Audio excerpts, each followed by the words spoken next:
Hello प्यारे साथियों, आप सभी को वेलकम है आपके अपने यूट्यूब चैनल एन क्लासेज में। दोस्तों आज का हम ये वीडियो क्लास 10th के बच्चों के लिए दोस्तों ये पार्ट 6 दे रहे हैं। ठीक है, क्लास 10th का केमिस्ट्री का फर्स्ट चैप्टर दोस्तों हम आपको पढ़ा रहे हैं यहाँ पे।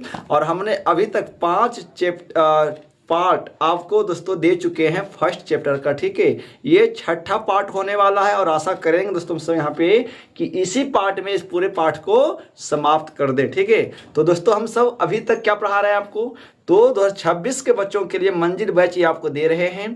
केमिस्ट्री का फर्स्ट चैप्टर जिसका नाम है रासायनिक अभिक्रिया एवं समीकरण का कुल 5 वीडियो यानी 5 पार्ट में आप अपलोड दोस्तों हो गया है, तो आप जाकर उसको पूरा देखना है। ठीक है, और ये छठा पार्ट होने वाला है जिसमें कुछ बातें जो दोस्तों रह गया है हम सब आज इसी क्लास में सबको अंत करने वाले हैं। तो दोस्तों आप सब यदि वीडियो पे चैनल पे नए हैं तो सब्सक्राइब दोस्तों कर लेना है और वीडियो को लाइक जरूर कीजिएगा। और दोस्तों यदि आप चैनल पर नए हैं तो बेल आइकन को प्रेस करके दोस्तों आप है ना सब्सक्राइब कर लेंगे और घंटी को दोस्तों ऑन कर देंगे। ठीक है, और यदि आप मेरे फेसबुक दोस्तों पेज पर देख रहे हैं तो Facebook page N R classes को दोस्तों फॉलो कर लेंगे। ठीक है, आप जहां भी देखते हो, इंस्टा पे देखते हो, फेसबुक पे देखते हो दोस्तों या यूट्यूब पर देखते हो, तो आप सपोर्ट कीजिए ताकि हम दोस्तों आपको यदि इसी प्रकार से अच्छे से और हम आपको क्लास दोस्तों यहाँ पे देते रहें ताकि फ्री ऑफ कॉस्ट आप अच्छे से तैयारी कर पाए दोस्तों। क्योंकि ऑफलाइन और ऑनलाइन दोनों हम दोस्तों पढ़ा रहे हैं ना बिल्कुल सेम टू सेम तरीका से, ताकि आपको लगे कि हाँ हम दोस्तों कुछ सीख रहे हैं यहाँ पे। ठीक है, क्योंकि मेरा जो ऑनर्स पेपर क्या है वो केमिस्ट्री ही है, इसलिए हम दोस्तों आपको केमिस्ट्री शुरू किए हैं। ठीक है, ऐसे तो हम ऑल विषय पढ़ाते हैं और पढ़ाएंगे भी आपको है ना 26 के लिए बच्चों के लिए तो पढ़ाएंगे भी। तो आशा करते हैं कि आप दोस्तों यहाँ पे सीख रहे होंगे। ठीक है, तो आइए सवाल करते हैं दोस्तों। ये हमारा पार्ट 6 है। पिछले बार के क्लास में क्या क्या दोस्तों पढ़ लिए। ठीक है, तो पिछले बार में कुछ रिपीट कर देते हैं जो टॉपिक हमने पढ़ रखा है अभी तक 5 ना चैप्टर पार्ट 5 में। उसमें पढ़े थे विस्थापन, द्विविस्थापन और ये अवक्षेपण। ठीक है, ये 3 टॉपिक हम दोस्तों पढ़े थे। अब यहाँ पर पढ़ने वाले हैं क्या, अब यहाँ पर पढ़ेंगे उदासीनीकरण अभिक्रिया किसे कहते हैं। उदासीनीकरण अभिक्रिया किसे कहते हैं दोस्तों। ठीक है ना, यहाँ पर हमसे क्या पढ़ने वाले हैं, उदासीनीकरण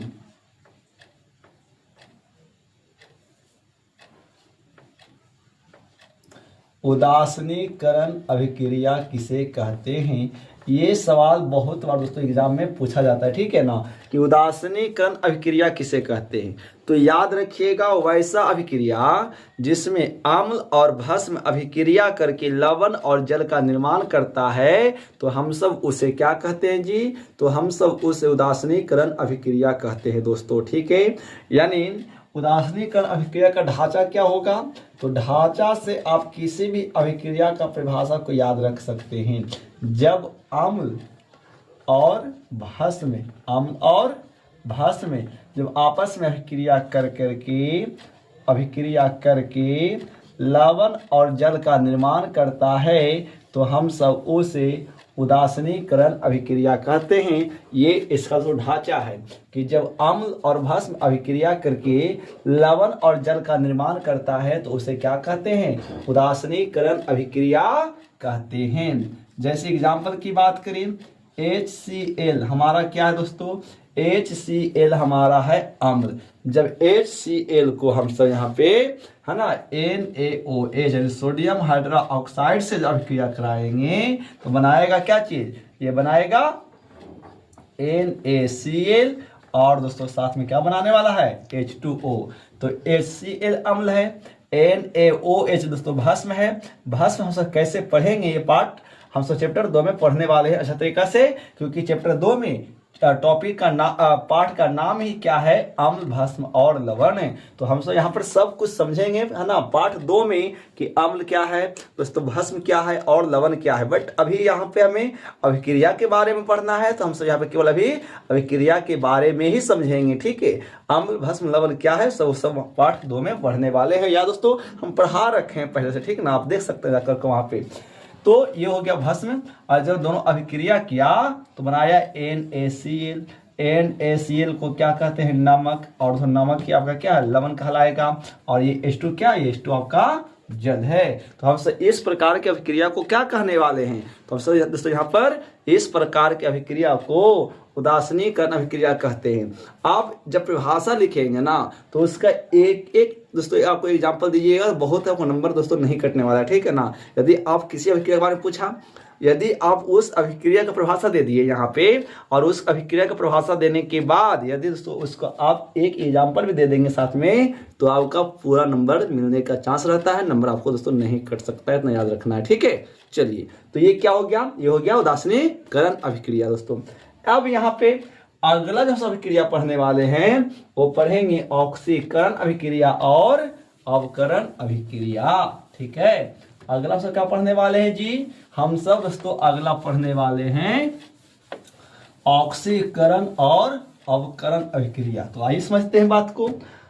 एक बात याद रखेंगे कि जब हम सब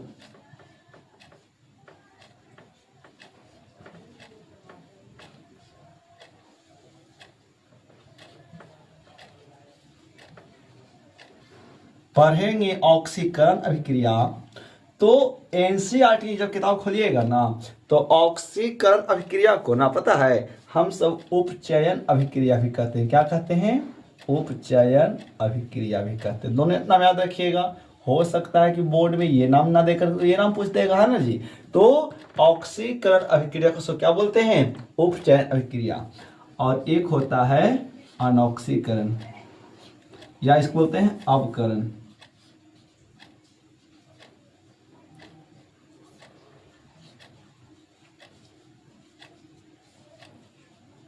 है ना, अवकरण, ठीक है। ऑक्सीकरण और दूसरा क्या होता है? दूसरा होता है अवकरण। और अवकरण का एक नाम और है अपचयन, है ना। वो हो गया उपचयन, ये हो जाएगा अपचयन।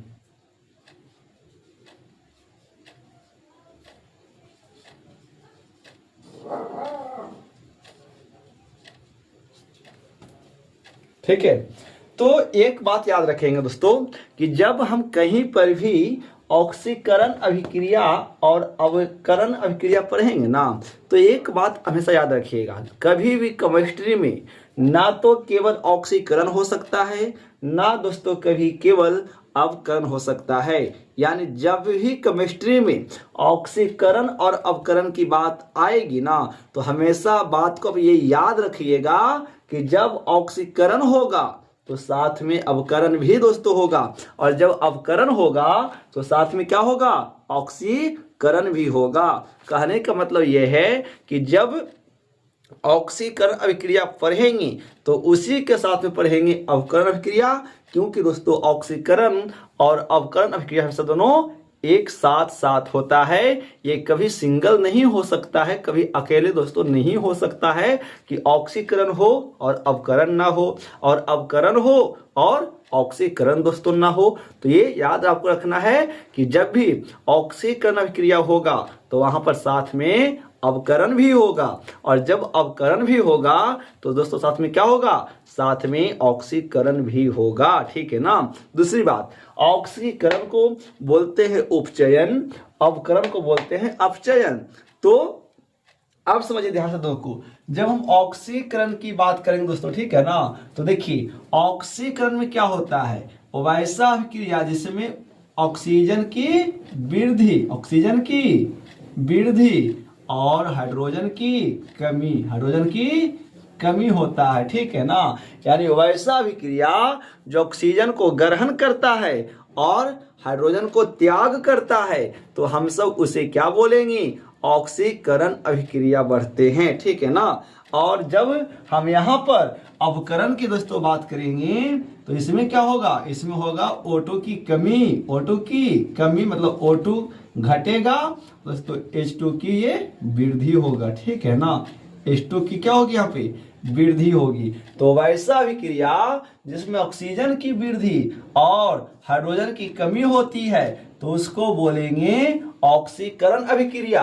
और जब वैसा अभिक्रिया जिसमें O2 की कमी मतलब ऑक्सीजन की कमी और हाइड्रोजन की वृद्धि होता है तो उसको बोलते हैं अवकरण अभिक्रिया। दोस्तों दोनों बात, एक बात और याद रखिएगा कि चूंकि ये दोनों अभिक्रिया हमेशा एक साथ साथ होता है, इसीलिए ऑक्सीकरण और अवकरण अभिक्रिया को हम सब यहाँ पे रेडॉक्स अभिक्रिया कहते हैं। क्या कहते हैं? तो रेडॉक्स अभिक्रिया कहते हैं। तो कभी कभी दोस्तों सवाल पूछेगा कि रेडॉक्स अभिक्रिया क्या है, रेडॉक्स अभिक्रिया क्या है, तो आप कहेंगे कि वैसा अभिक्रिया जिसमें ऑक्सीकरण और अवकरण दोनों एक साथ होता है, तो उसे हम सब रेडॉक्स अभिक्रिया कहते हैं। या फिर सवाल पूछा जाता है कि ऑक्सीकरण और अवकरण अभिक्रिया को रेडॉक्स अभिक्रिया क्यों कहते हैं। है ना दोस्तों, ध्यान से वीडियो को देखता है, ठीक है। हम जो हर एक बात बोलते हैं उसको अमल करिए और अच्छे से दोस्तों सुनिए और समझिए, ठीक है, कि हम क्या बोलते हैं। और साथ में कॉपी लेकर बैठना है ताकि अच्छे से दोस्तों नोट करें और उसको पढ़ पाएंगे, ठीक है ना। तो हमने बोला कि जो सवाल आता है 1-2 नंबर में कि ऑक्सीकरण और अवकरण अभिक्रिया को रेडॉक्स अभिक्रिया क्यों कहते हैं, तो इसका आंसर क्या होगा कि वैसा हाँ ठीक है, कि ऑक्सीकरण और अवकरण अभिक्रिया को रेडॉक्स अभिक्रिया इसलिए कहते हैं कि दोनों हमेशा साथ साथ होता है ना। इसीलिए ऑक्सीकरण और अवकरण अभिक्रिया को हम सब यहाँ पे क्या कहते हैं? रेडॉक्स अभिक्रिया कहते हैं।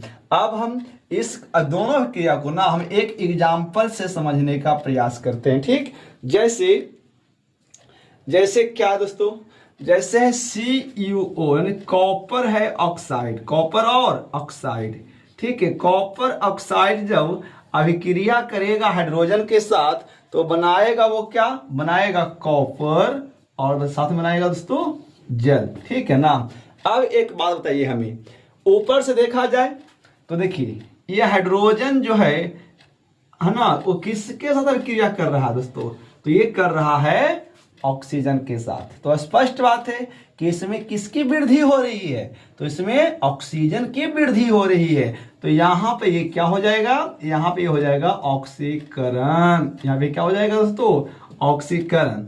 अब यहाँ देखिए पहले क्या था कि कॉपर ऑक्साइड था, बट अभिक्रिया हुआ हाइड्रोजन के साथ तो ऑक्सीजन की क्या हो गई? ऑक्सीजन की दोस्तों यहाँ पे ऑक्सीजन की यहाँ पे कमी हो गया। तो जिसमें ऑक्सीजन की कमी हो जाएगा उसको क्या बोलेंगे हम? तो उसको बोलेंगे अवकरण। उसको क्या बोलेंगे? अवकरण। बात समझ में आ रहा है? तो इस प्रकार से देखा जाएगा तो ऑक्सीकरण और अवकरण हमेशा दोनों एक साथ होता है। यही कारण है कि ऑक्सीकरण और अवकरण अभिक्रिया को रेडॉक्स अभिक्रिया कहा जाता है।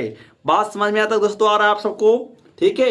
यदि इतना समझ में आपको दोस्तों आ रहा है तो आप एक लाइक एक सब्सक्राइब जरूर करेंगे दोस्तों, एक शेयर करेंगे, ठीक ना, जम करके, ताकि सभी बच्चों को ये मंजिल बैच दोस्तों मिल पाए और 26 में बच्चे साइंस में और मैथ में दोस्तों अच्छा नंबर वो लाएं। ठीक है, आगे बढ़ें दोस्तों, आगे बढ़ते हैं। और जब पाठ 1 पढ़ा लेंगे तो पाठ 1 से जितने एलजीडी सवाल दोस्तों बनते हैं बोर्ड एग्जाम में वो आपको यहाँ पे देंगे, ठीक ना। ये सब आपको ध्यान में देना है, ठीक है, कि हम आपको क्या क्या चीज देने वाले हैं यहाँ पे जो। तो आप इसका एक स्क्रीनशॉट दोस्तों लीजिए और हम सभी आगे बढ़ रहे हैं यहाँ पे जस्ट, ठीक है।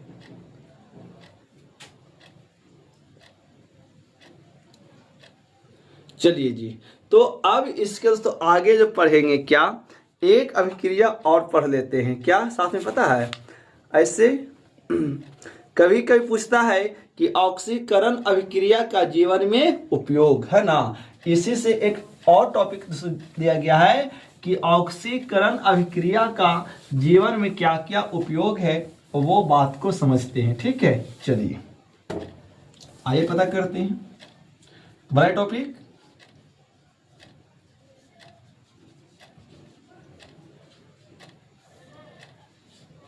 ऑक्सीकरण अभिक्रिया का जीवन में उपयोग, जीवन में उपयोग, ठीक है ना। ऑक्सीकरण अभिक्रिया का जीवन में उपयोग, ठीक है। ऑक्सीकरण अभिक्रिया का जीवन में उपयोग दोस्तों। ठीक है, तो ऑक्सीकरण अभिक्रिया का ना हमारे जीवन में बहुत ज़्यादा उपयोग होता है। याद रखेंगे कि ऑक्सीकरण अभिक्रिया का ना दोस्तों हमारे जीवन में बहुत ज़्यादा उपयोग होता है। कहाँ कहाँ होता है जी, आपको पता है? कोई बच्चे बता सकते हैं कि ऑक्सीकरण अभिक्रिया का हमारे दैनिक जीवन में दोस्तों कहाँ कहाँ से इसको इस्तेमाल कर सकते हैं? ठीक है, तो देखिए ऑक्सीकरण अभिक्रिया का जो पहला प्रयोग होता है वो होता है भोजन को पचाने में। कहाँ? भोजन का पचना, भोजन को पचने में ऑक्सीकरण अभिक्रिया होता है। ठीक है, हम पढ़ाए थे उसमें आपको कि जब हम सब खाना खाते हैं तो हमारा खाना क्या होना चाहिए? वो खाना ऑक्सीकृत होगा और ऑक्सीकृत होकर के वो टूटेगा छोटे छोटे कण में, तब जाकर के उससे कहीं विटामिन, प्रोटीन और ये कार्बोहाइड्रेट और ये वसा निकलेगा, है ना, और वो हम सबको बॉडी में, ठीक है, वो जाकर के अपना काम करेगा। लेकिन जो खाना खा रहे हैं, जब तक हमारा खाना ऑक्सीकृत नहीं होगा तब तक वो छोटे छोटे अवयव में, फैक्टर में वो टूट नहीं पाएगा, जिसके वजह से हम लोगों को प्रोटीन, विटामिन, वसा और दोस्तों ऐसे कई सारे पोषक तत्व उस खाना से मिल नहीं पाएगा। ठीक है ना, तो ऑक्सीकरण अभिक्रिया का हमारे जीवन में जो सबसे पहला उपयोग है कहाँ? भोजन को पचाने में। दूसरी बात, ये और कहाँ इसका इस्तेमाल होता है दोस्तों? ये तो होता है भोजन का, है ना, भोजन का दुर्गंधित हो जाना, भोजन का दुर्गंधित, गंधित दुर, है ना दोस्तों, दुर्गंधित हो जाना। दुर्गंधित का मतलब क्या होता है? तो दुर्गंधित का मतलब होता है खाना खराब हो जाना। ठीक है ना, आप देखे हैं कि हमारा खाना, जब हम सब अपने खाना को दोस्तों बनाते हैं तो वो अधिक कुछ घंटे के बाद हमारा खाना क्या होता है? धीरे धीरे स्वादहीन हो जाता है और उस खाने से बदबूदार दुर्गंध आना शुरू हो जाता है। तो हम सब उसे दोस्तों क्या कहते हैं कि वो हमारा खाना क्या हो चुका है? वो खराब हो चुका है। या फिर आप देखते हैं आपके खाने से जो आपके किचन में जो खाना दोस्तों रखा रहता है उससे खट्टी खट्टी दुर्गंध आना दोस्तों शुरू हो जाता है। इसका मतलब क्या है? कि वो खाना दुर्गंधित हो चुका है, खराब हो चुका है। ठीक है ना, क्या, कैसे?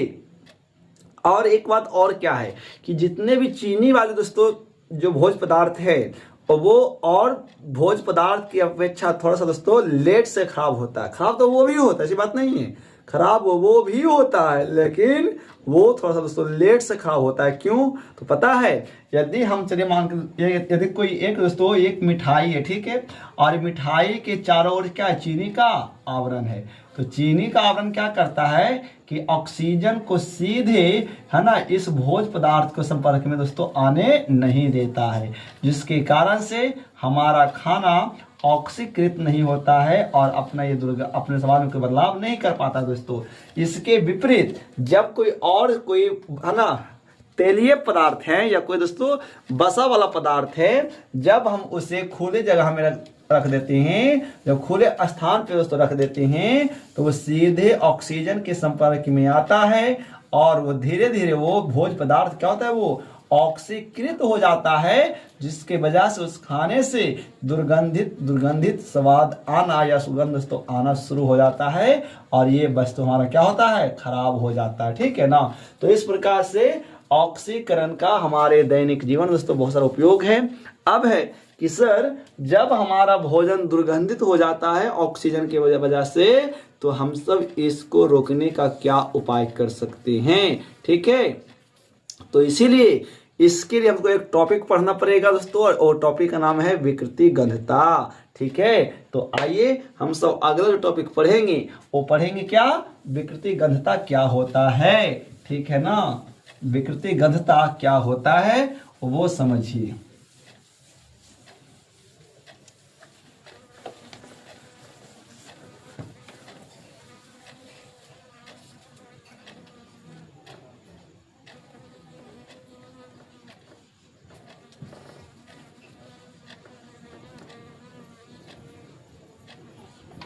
विकृति गंधता क्या है ना जी, विकृति गंधता क्या है उसके बारे में दोस्तों 2 नंबर में कभी कभी पूछ देता है कि विकृति गंधता से आप क्या समझते हैं, या टिप्पणी लिखिए या दोस्तों नोट लिखिए कि विकृति गंधता किसे कहते हैं। बात समझ में आ रहा है, कभी कभी एग्जाम में दोस्तों पूछ देता है।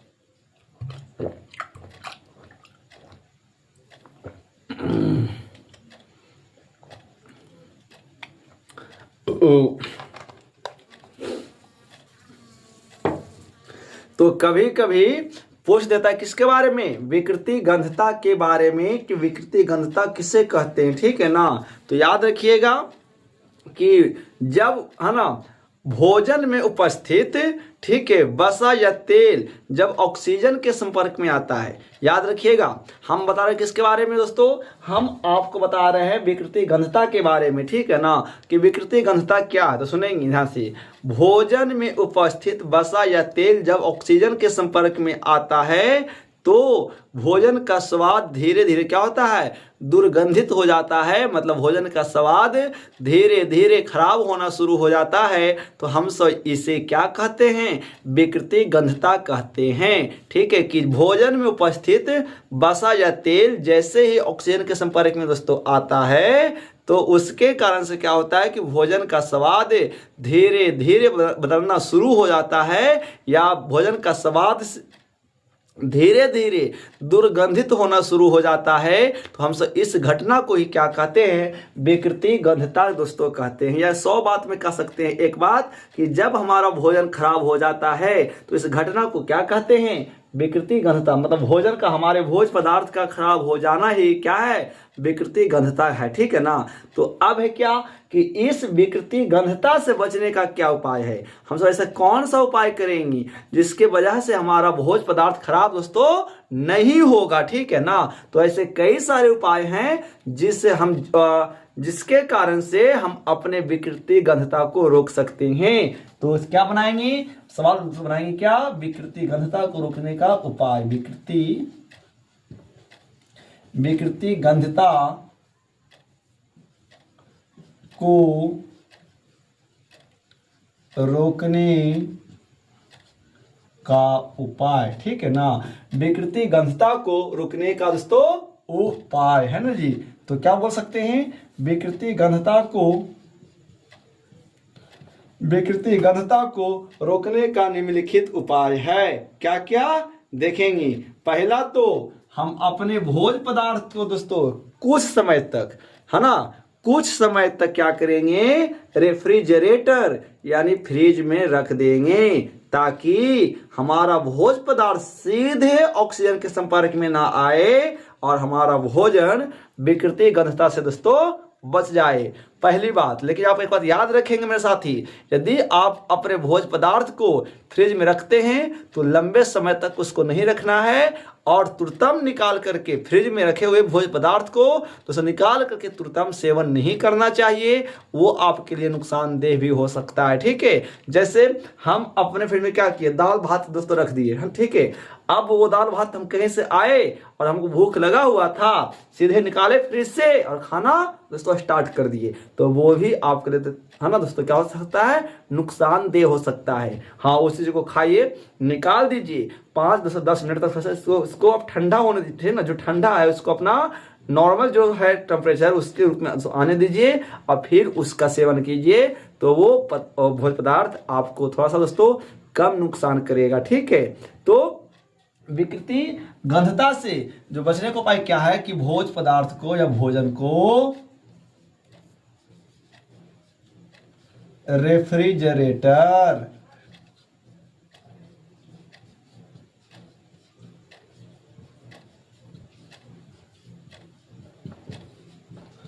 रख देना चाहिए। ये पहला उपाय हो जाएगा।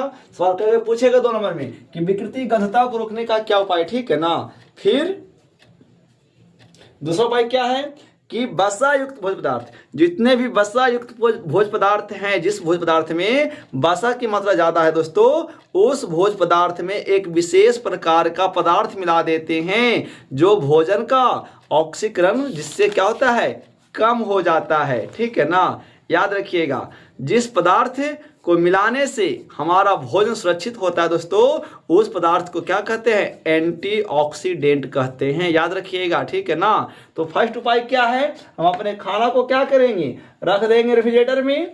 और सेकेंड जो उपाय क्या दोस्तों, जो जितने भी वसा युक्त पदार्थ हैं, भोज्य पदार्थ है ना, उसमें क्या करेंगे? एक विशेष प्रकार के पदार्थ मिलाएंगे जिसे एंटीऑक्सीडेंट कहते हैं, जिसके वजह से हमारा भोजन ऑक्सीकृत नहीं हो पाता है और वो जल्दी खराब दोस्तों नहीं हो पाता है। तीसरा, भोजन को वायुरोधी बर्तन में रखना चाहिए, मतलब वैसा बर्तन में जिसमें सीधे वायु संपर्क में ना, है ना, वायु संपर्क में ना आए, ठीक है ना। इसीलिए वायुरोधी बर्तन में हम सबको दोस्तों रखना चाहिए, ठीक है ना। याद रखिएगा। तो ये सब उपाय है क्या चीज का? विकृति गंधता से बचने के लिए। आप समझिए। तो आप देखिए, आप जितने भी वसा युक्त पदार्थ खा रहे हैं दोस्तों बाजार से किन करके, जो पैकिंग फूड्स सामान है, जैसे कुरकुरे, चिप्स खाते हैं ना, तो जो सीधे तेल में छाना गया है और उसको जब पैकिंग में पैक किया जाता है पैकेट में, तो उसको ऐसे ही नहीं कि छाने तो उसको तुरंत पैक कर देते हैं। उससे क्या होगा? वो खराब हो जाएगा। तो वो भोज्य पदार्थ जिसको हम तेल में छाने हैं और उसको जब पैकिंग में दोस्तों पैक कर रहे हैं, तो उसको सीधे नहीं पैक करना है, ठीक है। आप कभी कभी जब पैकेट जब खरीदते होंगे 5 रुपये 10 रुपये तक का, ठीक है ना, तो उसमें पीछे पढ़िएगा, है ना, 6, ठीक है, वेस्ट यूज 6 बिफोर मंथ, ठीक है, मतलब 6 महीने से दोस्तों पहले उसको इस्तेमाल कर देना चाहिए, जिससे वो वेस्ट है जो बढ़िया है 6 महीने के बाद क्या होगा? वो धीरे धीरे उसके स्वाद में बदलाव आएगा, वो ऑक्सीकृत होना शुरू हो जाएगा और उसमें विकृति गंधता का समस्या दोस्तों आ जाएगा, ठीक है। तो नोट करके आप याद रखेंगे क्या कि जितने भी चिप्स वाली थैलियां हैं, ठीक है दोस्तों, ठीक है, चिप्स वाली थैली पदार्थों में, है ना, ऑक्सीजन के जगह पर नाइट्रोजन गैस भर दिया जाता है, जिसके वजह से वह चिप्स जो है वो लंबे समय तक खराब नहीं होता है। याद रखिएगा, पूछा जाएगा कि चिप्स वाली थैली में कौन से गैस भरे होते हैं? तो नाइट्रोजन गैस भरे होते हैं। और चूंकि यह नाइट्रोजन गैस, है ना, जितने भी वसा युक्त पदार्थ हैं उससे अभिक्रिया नहीं करता है, जिसकी वजह से हमारा वो भोज्य पदार्थ ऑक्सीकृत नहीं हो पाता है और वो 4 से 6 मंथ तक दोस्तों वो बेस्ट रहता है, मतलब बढ़िया रहता है, ठीक है ना। याद रखिएगा। तो ये सब क्या है? विकृति गंधता को रोकने का दोस्तों उपाय, ठीक है। आशा करते हैं कि हम दोस्तों ये पाठ आपको अच्छे से पढ़ा दोस्तों पाए होंगे। तो आप पूरे पाठ को देखिए और ना किताब को और कॉपी को साथ में मिला कर रखिए और उसको नोट कीजिए, ठीक है। बिल्कुल हम आपको यहाँ पे ऑफलाइन की तरह से पढ़ा रहे हैं। आशा दोस्तों करेंगे कि ये पाठ हमारा क्या हो चुका है, एनसीईआरटी के हिसाब से ये पाठ बिल्कुल समाप्त दोस्तों हो चुका है। तो हम सब अगले पार्ट में क्या करेंगे कि इस पाठ का पूरा हम ऑब्जेक्टिव सवाल दोस्तों देंगे, ताकि आप अच्छे से समझ और पाए दोस्तों। आशा करते हैं मेरे प्यारे साथियों आपको ये सीरीज अच्छा लगा होगा, तो दोस्तों एक लाइक और एक सब्सक्राइब जरूर करिएगा, ठीक है। तो दोस्तों कल मिलते हैं कल नए पार्ट में और नए चैप्टर के साथ दोस्तों, नए जुनून के साथ। तब तक नमस्कार दोस्तों, जय हिंद, वंदे मातरम, गुड नाइट।